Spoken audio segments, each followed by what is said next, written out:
शेतकरी मित्रांनो नमस्कार. मी ॲग्रिकॉस पांडुरंग तावरे स्वागत करतो तुमचं पुन्हा एकदा आपल्या कृषीवेद चॅनलच्या नव्या शेती विषयक व्हिडिओमध्ये.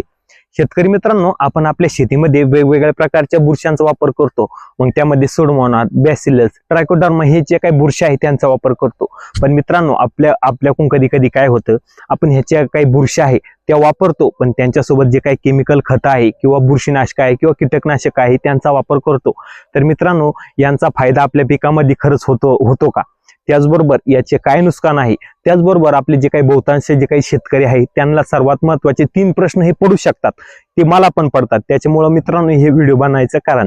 तर मित्रांनो, सर्वात पहिला प्रश्न, हे जे काही जैविक जे काही खत आहे किंवा जे काही बॅक्टेरिया आहे किंवा जीवाणू आहे ते आपल्या पिकाला किती दिवसात लागू होतात. त्याच्यानंतर या जे आपण जे काही खत देतो जीवाणू, ते दिल्यानंतर आपण रसायनाचा वापर किती दिवसांनी केला पाहिजे. त्याचबरोबर आपण जर जैविक जे काही बुरशी आहे त्यांचा वापर केल्यानंतर आपण किती दिवसानंतर जे काही रसायनाचा वापर करू शकतो का, किंवा आपण रसायन दिल्यानंतर हे जीवाणू मरू शकतात का. तर मित्रांनो, हे जे काही 3 प्रश्न आहेत त्यांचं उत्तर आपण या व्हिडिओमध्ये बघणार आहोत. त्याच्यामुळे व्हिडिओ शेवटपर्यंत बघा. व आतापर्यंत तुम्ही आपल्या चॅनलला सबस्क्राईब केलं नसेल तर चॅनलला सबस्क्राईब करून पेजला फॉलो करायला अजिबात विसरू नका. मित्रांनो, सर्वात पहिला प्रश्न म्हणजे एका जे जीवाणू खत आहे ते आपल्या पिकांना कधी लागू होतात. तर मित्रांनो, हे जे काही जीवाणू खत आहे ते आपल्याला लागू होण्याचं सर्वस्वी अवलंबून असतं ते असलेलं वातावरण. तर मित्रांनो, जर जीवाणूंना योग्य पीएच मिळाला तर ते आपल्या पिकाला त्वरित लागू होतात. तर मित्रांनो, त्यासाठी आपल्या जमिनीचा पीएच 6.0 ते 7 दरम्यान पाहिजे. तर मित्रांनो, ह्या दरम्यानच जे काही आपले जीवाणू आहे, तुम्ही कोणतेही म्हणा, Trichoderma, Pseudomonas, bacillus, अझोस्पिरिलम, अझिटोबॅक्टर, rhizobium, mycorrhiza, हे जे काही जीवाणू आहे ते आपल्या पिकाला 0.6 ते 7 दरम्यान जर पीएच असला तरच आपल्या पिकाला लागू होतात जमिनीचा. आता मित्रांनो, पाण्याचा पीएच किती पाहिजे आपल्या पिकांना जे काही जीवाणू आहे ते लागू होण्यासाठी. तर मित्रांनो, तो पीएच पाहिजे 6 किंवा 7. त्याचबरोबर सर्वात महत्वाची गोष्ट म्हणजे जेव्हा आपल्या जमिनीत जे काही ऑर्गॅनिक कार्बन आहे, सेंद्रिय कर्ब आहे, त्याचं प्रमाण 1 किंवा 2% जास्त असेल तरच आपल्या जमिनीमध्ये जे काही जीवाणू आहे ते चांगल्या प्रकारे वाढले जातात. मित्रांनो, हे जे काही ऑर्गॅनिक कार्बन आहे, सेंद्रिय कर्ब आहे, याला जीवाणूंचं खाद्य असं समजलं जातं. मित्रांनो, हे जे काही खाद्य आहे, हे खाद्य जेवढं जमिनीत आपल्या जास्त असेल तेवढे आपल्या जमिनीमध्ये जे काही जैविक बुरशी आहे त्यांचं आपण जैविक बुरशी आहे किंवा आपण ज्या बुरश्या देऊ त्यांचं प्रमाण आपल्या पिकामध्ये सर्वात जास्त येणार प्रमाण जे काही ते वाढून येणार आहे व त्या जैविक बुरशांचा आपल्या पिकामध्ये सर्वात जास्त फायदा त्या ठिकाणी आपल्याला होणार आहे. त्याचबरोबर मित्रांनो, आता आपण मार्केटमधून वेगवेगळ्या प्रकारच्या बुरशी असलेले प्रोडक्ट आणतो आणि आपल्या पिकांना टाकतो. पण मित्रांनो, आपण जेव्हा जे काही कोणतंही प्रोडक्ट वापरत असताना आपण एकच बुरशी असलेलं किंवा एकच कंटेन असलेले कधीच एक प्रोडक्ट वापरायचं नाही. मित्रांनो, त्यामध्ये आपण कॉन्सर्शिया बेस्ड प्रोडक्टच वापरायचं आहे. तर मित्रांनो, तुम्ही म्हणसाल हे कॉन्सर्शिया बेस्ड प्रोडक्ट म्हणजे काय?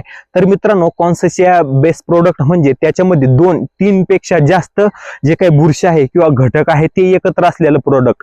तर मित्रांनो, हे जे काही जैविक बुरशी आहे, समजा एका औषध घेतलं तुम्ही, त्याच्यामध्ये एकच प्रकारची जैविक बुरशी उपलब्ध आहे आणि आपण ती जर आपल्या पिकांना दिली, तिला जर योग्य वातावरण, योग्य पीएच मिळाला नाही तर मित्रांनो ती आपल्या पिकामध्ये वाढणार नाही, ती डॉर्मंट स्टेजला चालल्या जाईल, आपल्या पिकाला काहीही त्याचा उपयोग होणार नाही.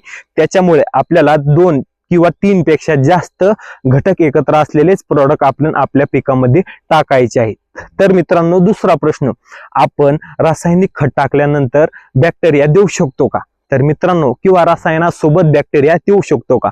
तर मित्रांनो, त्याचं उत्तर आहे, आपण जे काही बेसल डोस मध्ये खत टाकतो, मग त्यामध्ये 10-26-26 असेल, बेनसल्फ असेल किंवा वेगवेगळे जे काही खत आहे ते टाकतो, तर मित्रांनो त्याच्यासोबत आपल्याला जवळपास कोणत्या जे काही जैविक बुरशी आहे ते वापरायला चालत नाही. मित्रांनो, 2 ते 3 ज्या काही अशा बुरशी आहेत ते आपण आपल्या त्या जे काही खत टाकतो त्यांच्यासोबत देऊ शकतो. तर मित्रांनो, त्या म्हणजे नायट्रोजन फिक्सेशन करणारे जो काही रायझोबियम आहे ते आपण आपल्या जे काही रासायनिक खत आहे त्याच्यासोबत देऊ शकतो. त्याच्याबरोबर जो काही मायकोरायझा आहे तो सुद्धा आपण आपल्या रसायनाबरोबर देऊ शकतो. पण मित्रांनो, आपण हे जे काही 2 बॅक्टेरिया आहेत ते देऊ शकतो, पण आपल्याला ते त्याच्यासोबत देणं 100% टाळायचं आहे. त्याचबरोबर मित्रांनो, काय करायचं आहे, आपण जेव्हा बेसल डोस करू, बेसल डोस केल्यानंतर आपल्याला अगोदर बेसल डोस करायचा आहे व त्याच्यानंतर कमीत कमी 25 ते 30 किंवा 30 ते 35 दिवसानंतर आपल्याला जैविक बुरशीचा वापर त्या ठिकाणी करायचा आहे। तर मित्रांनो, हे 30 ते 35 दिवस काय होईना, आपण जे काही रासायनिक खत आपल्या पिकांना दिलेलं आहे ते पूर्णपणे जमिनीमध्ये मिक्स व्हायला सुरुवात होईल व त्याच्यामध्ये एखादा घटक असलेला जो काही घटक आहे तो आपल्या जीवाणूंना जर घातक ठरणार असला तर त्याची जी काही तीव्रता आहे ती कमी होईल व त्याचा जे काही फटका आपल्या पिकालाही बसणार नाही, आपली जी काही बुरशी आहे तिला सुद्धा फटका बसणार नाही। तर मित्रांनो, शक्यतो रसायनासोबत जैविक बुरशीचा वापर तुम्ही 100% टाळू शकता। मित्रांनो, सर्वात महत्वाचा तिसरा प्रश्न, आपण रासायनिक जे काही खत आहे किंवा बुरशीनाशक आहे किंवा कीटकनाशक आहे ते दिल्यानंतर आपण किती दिवसाला जैविक बुरशी आपल्या पिकांना देऊ शकतो किंवा जे काही आपण रसायनानं जे काही जैविक बुरशी आहे त्या मरतात का? तर मित्रांनो, त्याचं उत्तर आहे हो। मित्रांनो, रसायन म्हणलं की तिथं जीवाला धोका आलाच। तर मित्रांनो, आपण रसायनाचा वापर करताना तुम्ही जर समजा आजच्या घडीला जर तुम्ही एखाद्या बुरशीनाशकाचा वापर जर जमिनीतून आपल्या पिकाला केला असेल व त्याच्यानंतर आपल्याला कमीत कमी 35 ते 40 दिवस त्या ठिकाणी कोणतीही जैविक बुरशी आहे तिचा वापर करायचा नाहीये, जेणेकरून तिचा जो काही काउंट आहे आपण आपल्या पिकाला दिल्यानंतर तो काउंट कमी नाही झाला पाहिजे व आपल्या पिकाला त्याचा भरपूर असा फायदा मिळाला पाहिजे। त्याच्यामुळं आपण जे काही रसायन वापरल्यानंतर शक्यतो जैविक बुरशीचा जो काही वापर आहे तो 100% टाळला पाहिजे। त्याचबरोबर मित्रांनो, जैविक बुरशा ह्या आपण आपल्या पिकामध्ये जर वापरल्या तर आपल्या पिकामध्ये जे काही इतर जे काही रोग पसरवणारे जे काही जीवाणू आहे त्यांचा प्रादुर्भाव आपल्याला कमी करता येतो।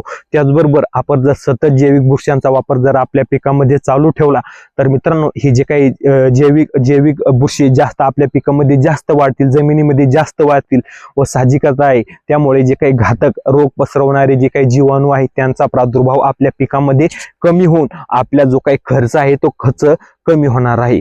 त्याचबरोबर मित्रांनो, सर्वात महत्वाचं आणि लक्षात ठेवायचं काम म्हणजे आपल्याला जैविक बुरशा वापरत असताना तुम्ही कोणताही प्रोडक्ट वापरा मित्रांनो, प्रोडक्ट फक्त कॉन्सर्शिया बेसच वापरा। दुसरं म्हणजे आपल्याला यामध्ये वापरत असताना मार्केटमध्ये आता सध्या आपण वेगवेगळ्या प्रकारचे जे काही बुरशी आहे त्या उपलब्ध झालेल्या आहेत। तर मित्रांनो, आपल्याला यामध्ये जैविक बुरशाचं कोणतंही प्रोडक्ट वापरताना एक काळजी घ्यायची आहे, ज्यामध्ये जे काही डेक्स्ट्रोज फॉर्म मधले जे काही कोणत्याही बुरशी आहे त्या डेक्स्ट्रोज फॉर्म मध्येच पाहिजे आणि त्या मित्रांनो त्या बुरशाचे त्यामध्ये स्पोर असले पाहिजे, जेणेकरून जर आपण एखाद्या वेळेला जर एखाद्या रासायनिक बुरशीनाशकाचा किंवा कीटकनाशकाचा त्या ठिकाणी जर वापर केला तर ते स्पोर आपल्या जमिनीत तसेच राहिले पाहिजे व ज्या वेळेला त्यांना फेवरेबल कंडिशन जेव्हा मिळेल त्यावेळेला ते ऍक्टिव्ह होऊन आपल्या पिकामध्ये त्यांचा भरपूर असा फायदा होईल। तर मित्रांनो, या तिन्ही प्रश्नांचे उत्तर आपण या व्हिडिओमध्ये बघितले असेल।